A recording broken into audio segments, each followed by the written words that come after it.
હવામાન વિભાગની આગાહી સાચી ઠરી રહી છે. હાલ અત્યારે ઉનાળાની સિઝન ચાલી રહી છે, ધમધમતો તાપ પડવો જોઈએ, પરંતુ અલગ અલગ જગ્યા પર પૂરપાટ ઝડપે વાવાઝોડું આવી રહ્યું છે અને અલગ અલગ જગ્યા પર કરા પડી રહ્યા છે. અપડેટ સામે આવી છે પાટણ, વાવ, થરાદ, પાટણ અને લખતરથી અપડેટ સામે આવી છે કે જ્યાં વાવાઝોડું પૂરપાટ ઝડપે ફૂંકાઈ રહ્યું છે. એટલું જ નહીં, કરા પણ પડી રહ્યા છે. અલગ અલગ જગ્યા પર વરસાદ પણ કમોસમી વરસી રહ્યો છે.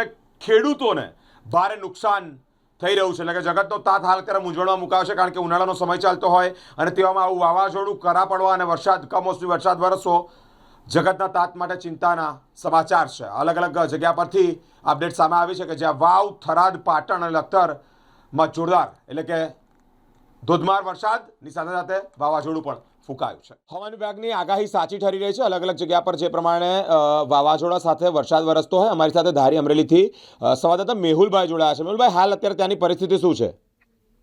ચોક્કસપણે હું આપને જણાવી દઉં કે અમરેલી જિલ્લાની જો વાત કરવામાં આવે તો અમરેલી જિલ્લાના ખાસ કરી ધારી, ખાંભા, ચલાલા સહિતના વિસ્તારોમાં બપોર બાદ એક તોફાનના સ્વરૂપે વરસાદનું આગમન થયું હતું. વરસાદને લઈને વૃક્ષો પણ ધરાશાયી થયા છે અને લોકોને હાલાકી પડી રહી છે. જી, નુકસાન કેટલું થયું છે? માણસોને નુકસાન કેટલું થયું?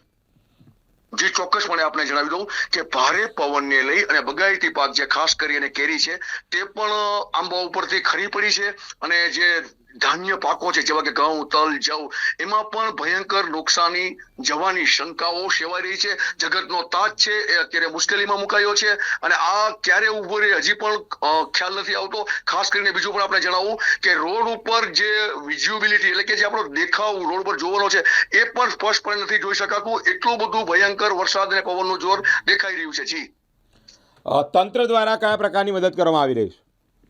હાલની તકે તંત્રને કોઈ પણને કદાચ આનાથી જાણ નહીં હોય, હજી સુધી કોઈ તંત્રની ટીમ ત્યાં પહોંચી નથી, પરંતુ એમને સમાચાર મળ્યા પછી પહોંચે તો નવાઈ લાગશે.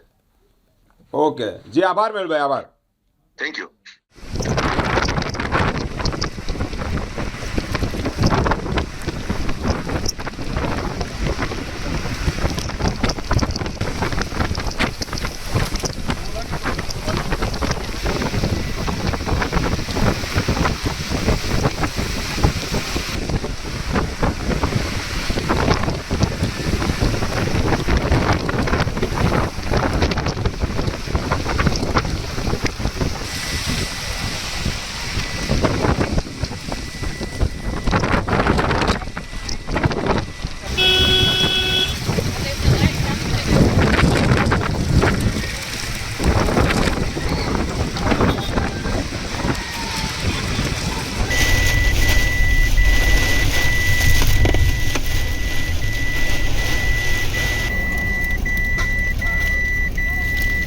કાચમાં દેખાતું હોય આઈપડ પહેરે